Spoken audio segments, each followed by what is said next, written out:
party time.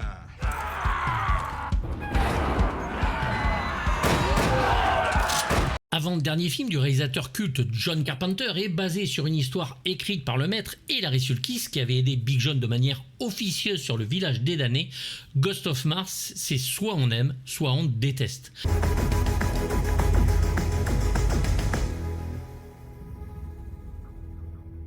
Pour beaucoup, le film n'est pas à la hauteur de ce que l'on attend du meilleur réalisateur de films de genre indépendant. Le réalisateur nous plante donc un décor rouge et poussiéreux dans une colonie minière sur Mars en 2176 où un mal mystérieux ronge la ville. La capitale envoie un groupe ayant pour mission d'escorter un dangereux criminel, Désolation Williams. Arrivé à destination, la ville est vide, une ville fantôme, bientôt assiégée par un groupe de fous furieux mutilant tous ceux qui se trouvent sur leur chemin. Making weapons.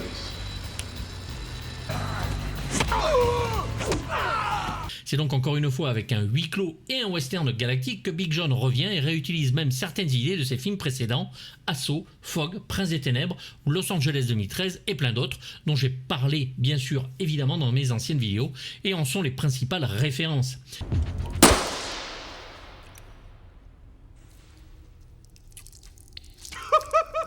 Ici, le film est plus humoristique et même un peu naïf. Les hordes de barbares sont un mélange d'acier et de chair mutilée entre Mad Max 2 et Hellraiser.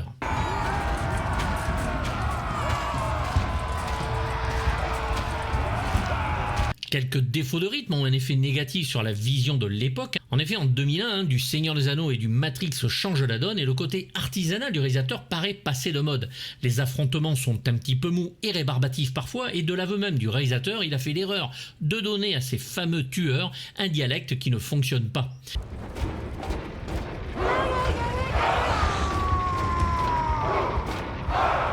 Il est sûr que silencieux, ça leur redonnait quelque chose de plus impactant. Heureusement, les scènes entre les personnages sont-elles très réussies et l'on y retrouve la force psychologique de l'écriture, ne serait-ce que dans les noms des personnages.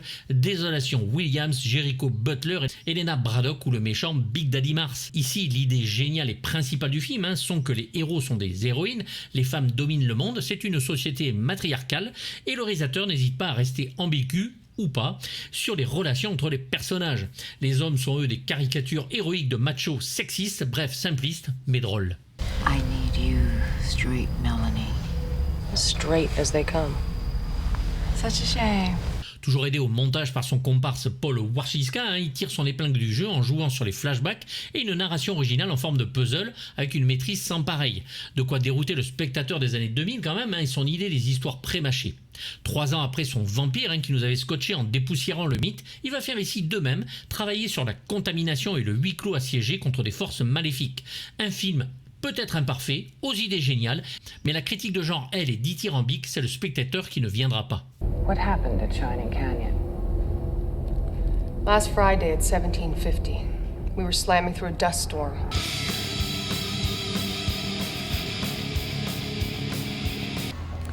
Who are these guys?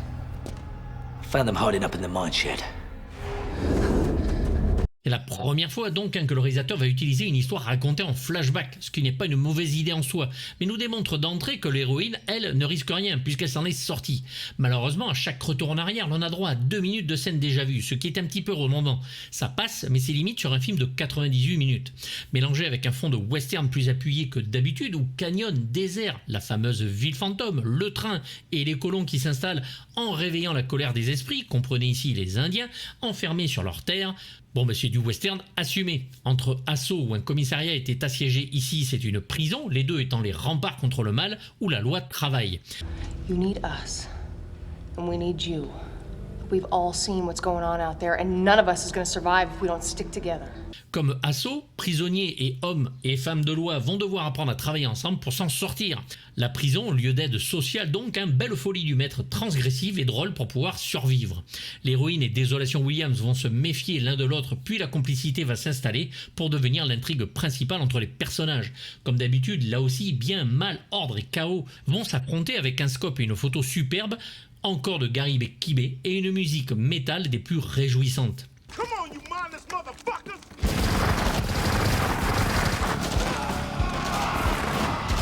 Les deux clans s'affrontent à cause d'une scientifique, là encore un message, qui ouvre la boîte de Pandore et permet une contamination par les fameux fantômes de Mars, comme dans The Thing ou l'Antre de la Folie. John Carpenter mixe donc sa filmographie en un seul film.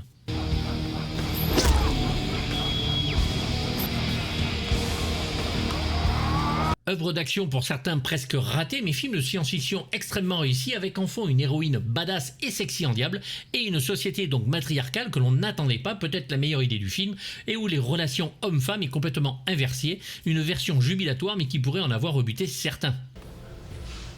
I don't believe this. You lured me back here to seduce me? Et c'est grâce à cela que les hommes sont toujours aussi badass, représentés de la meilleure manière, non pas par un Désolation Williams dont la rumeur voulait que le film soit une troisième aventure de Snake Plissken, ce qui en aurait rajouté un plus ravigorant et évité que ce personnage soit monolithique et plus intéressant, joué par un Ice Cube un peu en deçà. Only one looking out for me is me. Doesn't that bother you? Nothing bothers me. Non, le personnage le plus génial est celui de Jericho Butler, joué par Jason Statham, la deuxième bonne surprise du film. C'est un dragueur émérite qui ne s'arrête jamais, même s'il sait bien que sa condition dans ce monde n'est qu'être un mâle reproducteur. Sergeant, you were seriously out of line. I'd hate to spoil my record. La promotion canapé existe aussi entre les femmes, drôle et subversive, Big John y va fort. Reste une satire sociale où l'unité entre les races et le sexe face à l'adversité trône ici, une vision de l'Amérique impossible, acide, naïve certes, et avec une pointe anarchique bienvenue, d'autant que, ne l'oublions pas, la concurrence martienne en cette époque nous gratifie ou pas, de Mission to Mars de Brian De Palma que les spectateurs du monde entier trouvent plutôt indigne du bonhomme, et un Planète Rouge d'Anthony Hoffman mené par Val Kilmer et une Carrie-Anne Moss sous la douche, la concurrence est quand même loin derrière.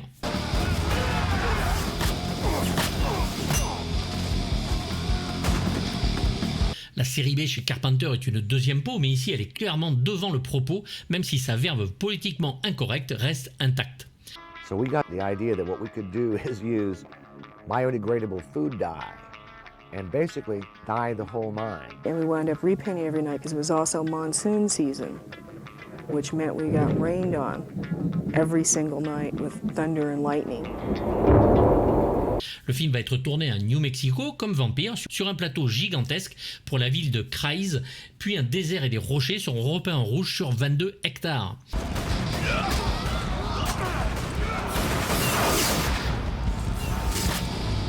Presque tout le film est tourné comme d'habitude en practical et quelques effets optiques et maquettes seront demandés.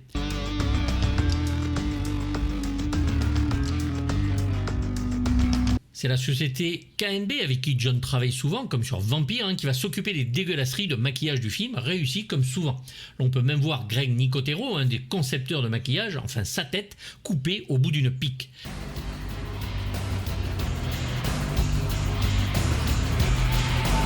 Les cascades et les combats sont toujours réglés par Jeff Imada et la production va se battre comme souvent là-bas contre la météo qui va enquiller tempête de sable, chaleur intense, vous me direz avec Natacha c'est normal d'avoir chaud, ou pluie torrentielle.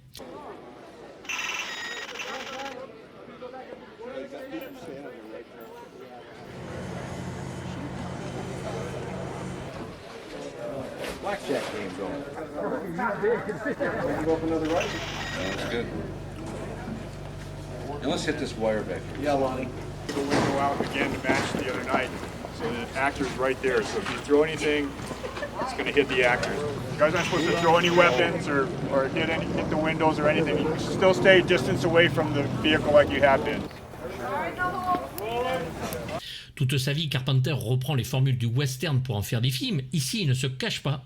Et c'est ce qui est le meilleur, comme sur Vampire. Comme dans beaucoup de films de War Dogs, les deux héros vont s'allier, Désolation et Mélanie, pour botter les culs d'égal à égal. Et c'est avec des personnages que l'on se rend compte en redécouvrant le film aujourd'hui, à quel point ce film mal aimé chez Big John a quand même une caractérisation de personnages complètement absente de tous les films de l'époque, et encore pire maintenant, ici avec des gueules de cinéma, des personnages de cinéma, et une narration évidente, quoi qu'on en dise.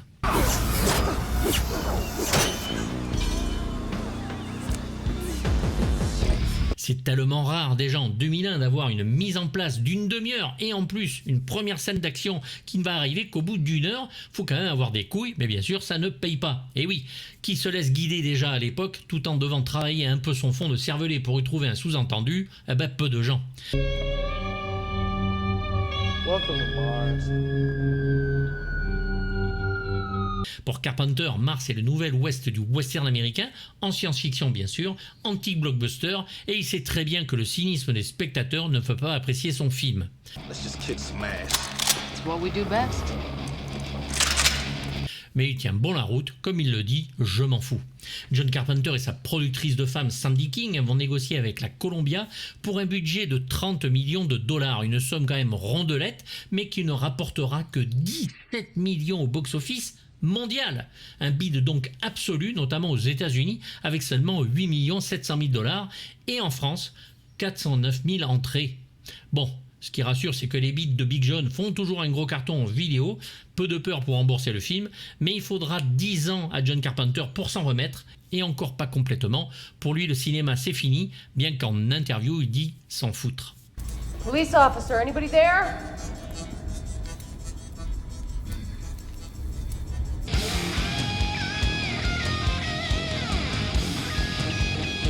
This is a level 10 emergency. All police personnel report to your division sergeant for assignment. Le film ici est centré sur le personnage de Mélanie Ballard, jouée par la très belle mutante Natasha Henstridge, qui rend ses comptes à ses supérieurs en racontant ce qui s'est passé. Nous avons donc une histoire en flashback, n'étant sûr que d'une chose, l'héroïne, elle en a réchappé.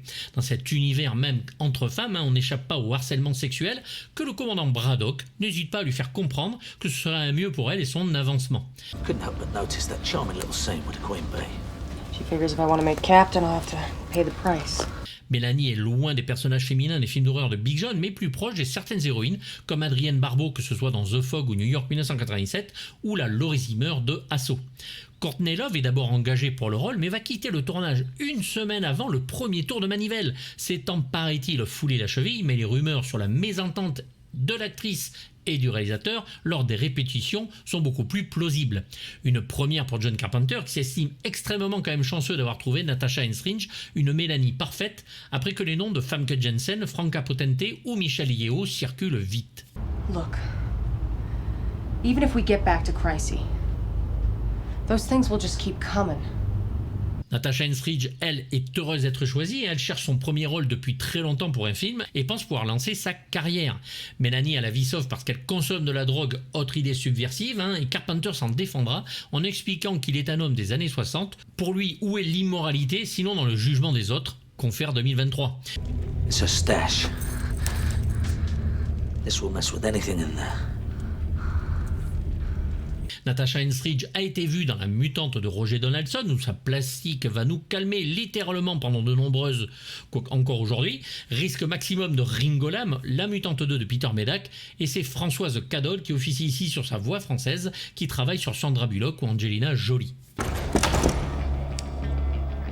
Come on, tide is up. Time to stay alive.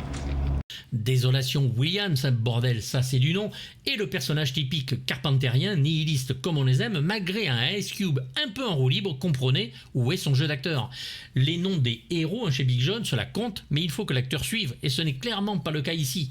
Ice Cube n'est ni Snake Plissken, ni Jack Burton, ni Jack Crow, ni Napoleon Wilson, ou bien John Nada, toutes des personnalités dans lesquelles se retrouve notre réalisateur. John Carpenter veut Statham pour le rôle de Desolation Williams au départ, mais la sortie et le succès du film Les Rois du désert de David O. Russell vont faire changer d'avis la production et inviter Ice Cube. I never give my word. It's okay. I never make deals with criminals either. Le réalisateur est quand même content de son travail, qu'il trouve impliqué. À la question Désolation Williams est-il le même personnage que Napoleon Wilson dans Assaut, Carpenter répond oui. Faites-vous votre idée. Ice Cube a plusieurs albums à son actif, à son Predator de 1992, et va jouer dans plusieurs films avec plus ou moins de bonheur. Boys in the Hood de John Singleton, bien sûr, Les Pilleurs de Walter Hill, Friday de F. Gary Gray et sa suite, Anaconda de Luis Lozza, Les Rois du désert donc de David O. Russell, ou Triple X2 de Next Level de Lee Tamahori. Malheureusement, son rôle ici est joué à la Ice Cube, on va dire, sans vraiment de personnalité, si ce n'est qu'il a joué sur chaque film comme ça, donc rien de nouveau.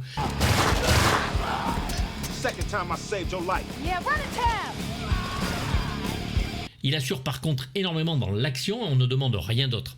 Sa voix est celle de Thierry Desroses, la voix de Samuel Jackson ou de Wesley Snipes.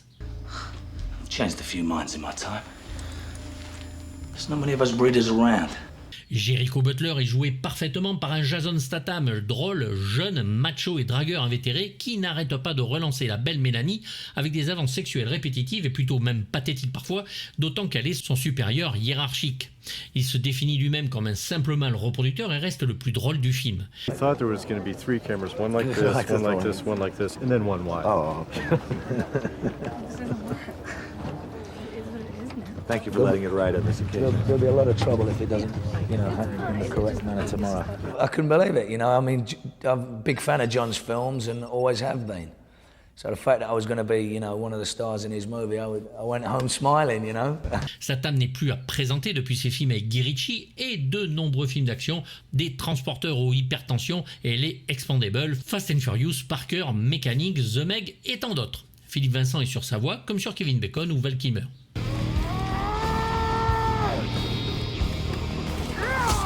C'est le cascadeur Richard Cetron qui incarne ici le chef des barbares, Big Daddy Mars, au look absolu, qui aurait pu rentrer au panthéon des monstres du cinéma. Tribal, leur race n'ayant pas de technologie avancée, c'est un élément surnaturel qui va les aider puisqu'ils ont la possibilité de posséder les corps et ils sont liés à la planète.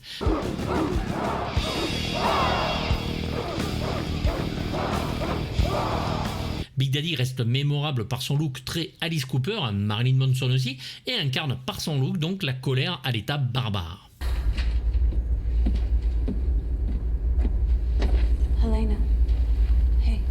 La jeune Cléa Duval a été remarquée sur The Faculty de Robert Rodriguez, Une vie volée ou Identity de James Mangold, Le Zodiac de David Fincher ou 21 grammes d'Alejandro Inarritu. Véronica Alicia la double ici et son personnage, clairement lesbienne, est un soldat du groupe d'intervention. This prisoner transfer is no sleepwalk. We're picking up James Williams. You mean Desolation Williams? Le commandant Helena Braddock, joué par Pam Grier, que l'on avait vu chez Big John dans son Los Angeles 2013. Ici, elle gère le groupe et n'hésite pas à faire des avances à Mélanie pour une promotion canapé qu'elle refusera poliment. C'est la parfaite Mike Dara qui fait sa voix ici, toujours géniale. L'une de ses répliques en VO est Who Goes There? Who goes there? Titre de la nouvelle en VO qui donna The Thing. It was me. I opened Pandora's box. I let him out. Joanna Cassidy joue ici donc le docteur Harlan Whitlock qui va ouvrir le passage au surnaturel.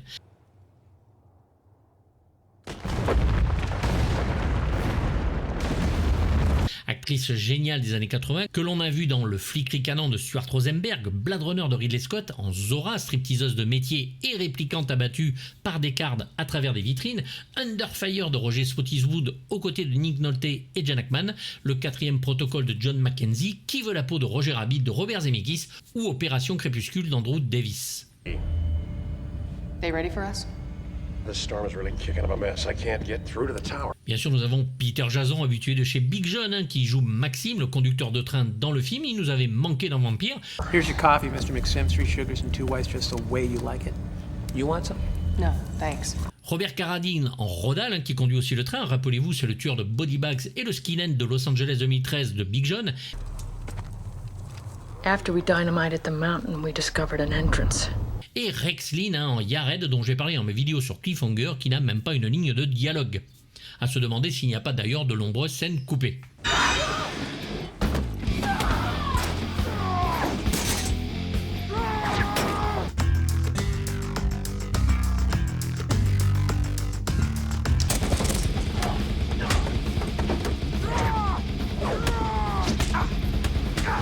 John Carpenter se remet à la musique ici et va s'entourer du groupe Anthrax, d'Elliot Easton, de Steve Bay et de Buckethead pour signer une musique qui fait plus que coller aux images mais leur donne carrément une identité propre dès le début avec un rythme absolument génial où l'on commence rapidement à être happé par ses percussions et ce thème obsédant.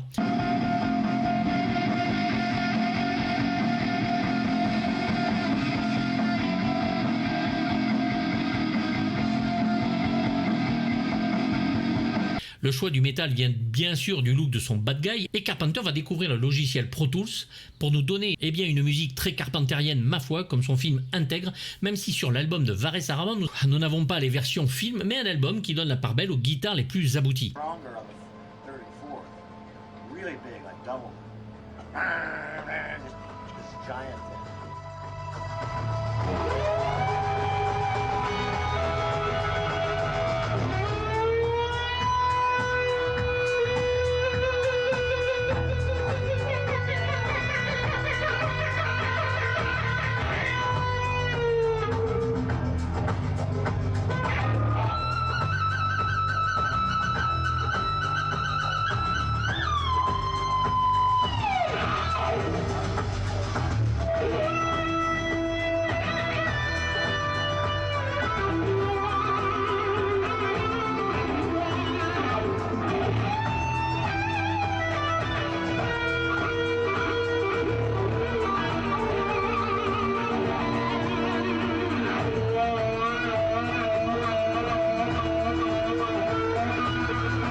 Une bande originale donc heavy metal, hein, avec certains des meilleurs représentants du genre et des synthétiseurs agressifs en diable, un bonheur pur jus qui colle presque avec la techno et la musique déchire tout. À écouter bien sûr, amplificateur à fond, faites péter vos enceintes, c'est permis, c'est une vraie bonne surprise.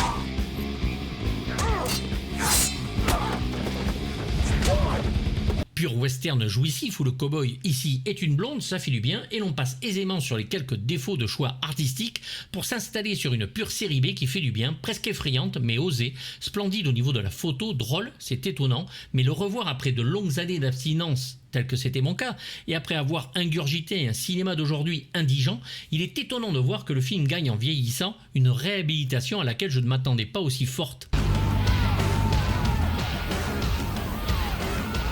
Get the hell out of here. Rappelons qu'Hollywood s'est lancé dans l'idée de stimuler les sens du spectateur sans faire sens avec lui-même, ce qui est dommage. Peut-être que la différence frontale entre ce film et ce qui sortait à l'époque explique en partie pourquoi même les fans les plus hardcore du maître n'aiment pas ce film. Pour moi, je sors ravi, ne comprends pas mes potes qui rejettent en bloc le film pour la plupart, et je me remets en question, mais achète quand même toutes les versions disponibles en DVD et Blu-ray de tout pays.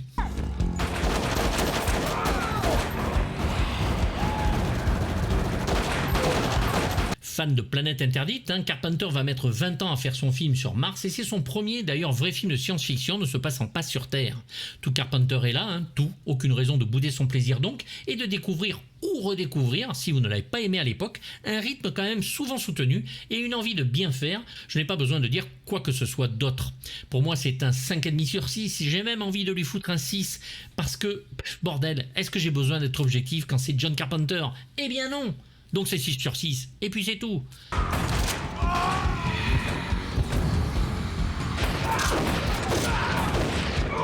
Je vous laisse bien sûr me dire dans les commentaires ce que vous en pensez. Beaucoup, je sais, pensent que le film est mauvais, mais redécouvrez-le, on ne sait jamais. Ce sera peut-être de belles retrouvailles. En tout cas pour moi, ça en a été une, je ne l'avais pas vu depuis près de 10 ans, et ça m'a fait quand même un petit choc, donc un petit plaisir que je n'attendais pas. C'est toujours ça de prix.